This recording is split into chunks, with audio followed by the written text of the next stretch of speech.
The worker was operating the machine. The hatch was suddenly jammed. In order not to have his wages docked by the supervisor, he squeezed his body in against the rules. But just as he moved the tray, the hatch closed on its own.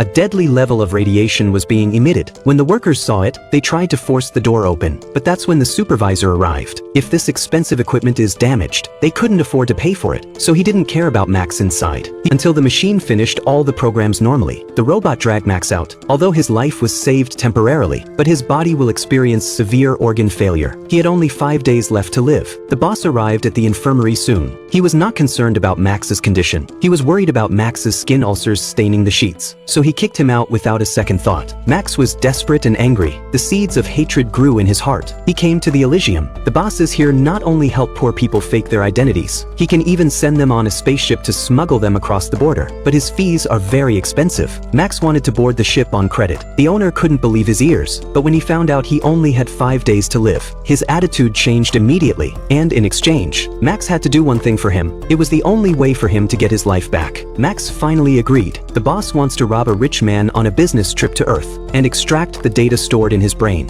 Max had no more worries, because he already had a perfect candidate in mind. The boss implanted a computer chip in his brain. In order to increase his combat effectiveness, the boss decided to give him an exoskeleton armor, so he could be as powerful as a robot. There's no time to lose. Max and his friends set off immediately. Inside the factory office, the man was copying a piece of data into his brain. Just as the capsule took off, Max started the attack. The ship immediately crashes on the edge of the city. Max jumps on board and rushes to the scene. The pod's occupants have already sensed the commotion. As they approached,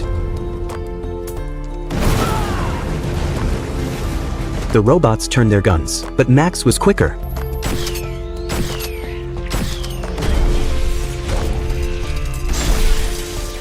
Soon the robot was blown straight to pieces, but unfortunately, Regal was shot in the earlier battle. Max had no choice but to synchronize the data directly here. But when he finished copying, he realized the data had become a pile of garbage. By now, the military has sent reinforcements to the area. Sensing the situation was bad, they tried to escape, but these ships are carrying top agents. They were all blown away. There was no time to grieve. Max had to leave the bodies of his friends behind. He used the cover of the sand to get away.